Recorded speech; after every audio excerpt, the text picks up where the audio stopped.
Now let's take another look at the process paving the way for the return of Nigeria's budget cycle from January to December. I'm now being joined on the news at 10 by Director of Budget, Mr. Olusegun Onigbinde. Thanks a lot for joining us on the news at 10. It's a pleasure being here. So how significant is it for you to see, at least to hope to see, the return of the budget cycle from January to December? And is it major? It's a major change. I mean, what we have had before is that the capital expenditure component of the budget suffers delay. And let's not forget that the budget cycle for the recurrent part starts from January.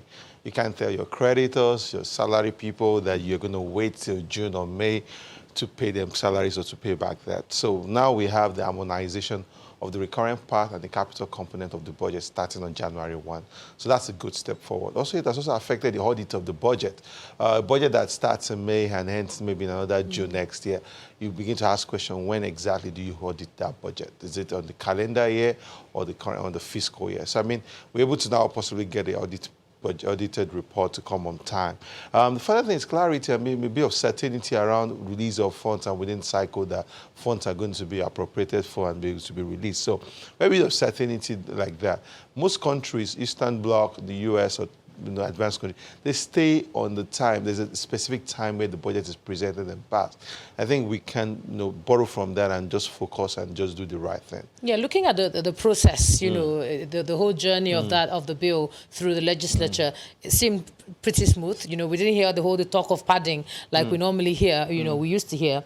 And even when the lawmakers increased the figure to 260 billion, it seemed pretty smooth. But some people say is that interrogation, of the figures, etc., that helps to ensure implementation or so. Do you think there will be no hiccups, it'll all go smoothly in terms of implementation? I mean, first thing we must know that the budget is an instant of the party manifesto. I mean, the party manifesto is laid out in the budget.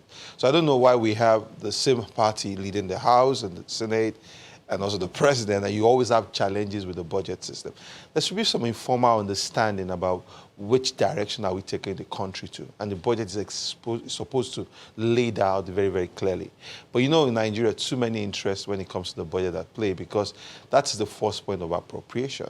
But I feel that interrogation, especially for the 260 billion that was added, there should have been more interrogation about that.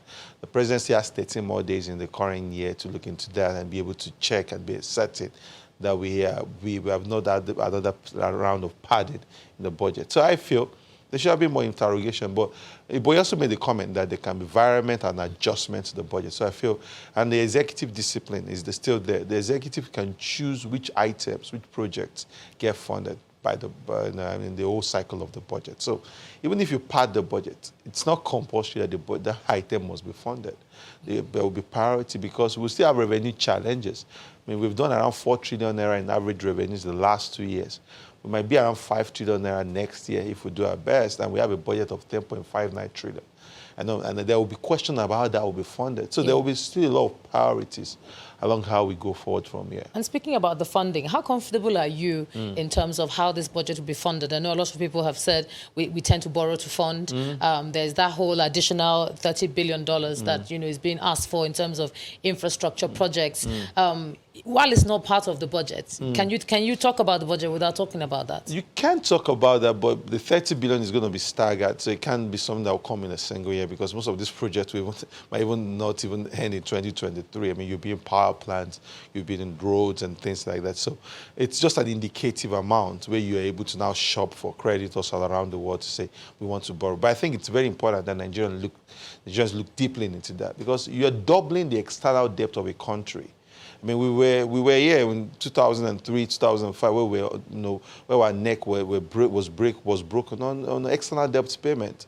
We struggled to get out of that with the Paris Club and the London Club exits. Now we're trying hard to increase our external debt again, and when we know that our currency is driven by the oil price and the oil production levels. I mean, so it's very important that we ask critical questions about, is there a clear, self-liquidating interest in borrowing this amount? These are projects that we're borrowing for. Would they pay back itself?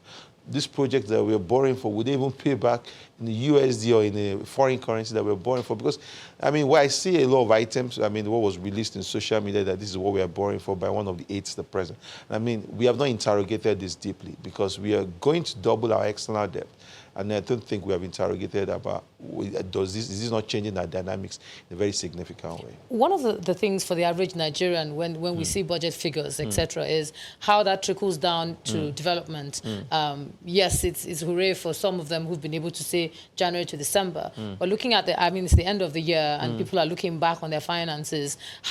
When do you think we'll begin to see this trickle down into the lives of the average Nigerian? There's some things also we should also look about that. This budget did not come in isolation.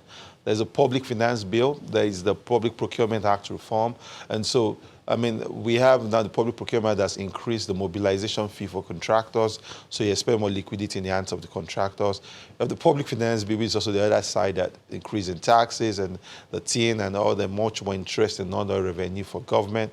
So it's also going to come in that play. But I feel by the time you look at the second quarter of the year, when capital projects are being spun out, then that's when Nigerians begin to feel the opportunity and the liquidity in the environment. All right, Director of Budget, Mr. Olusegun Onigbinde, thanks a lot for breaking that down for us on the news at 10 tonight.